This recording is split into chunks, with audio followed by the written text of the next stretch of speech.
Hello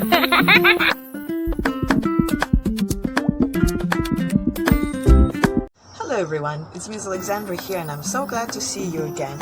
We are continuing learning about letter A. Can you please tell me what these fruits are called? Yes, apples, that's right. Can you please count how many apples do I have? That's right, 3. 1, 2, 3. Apples, apples. 1, 2, 3. 2 for you and 1 for me. Some apples are big, some apples are small, some apple trees are tiny, some apple trees are tall, some apples are sour, some apples are sweet. Apples, they're good to eat.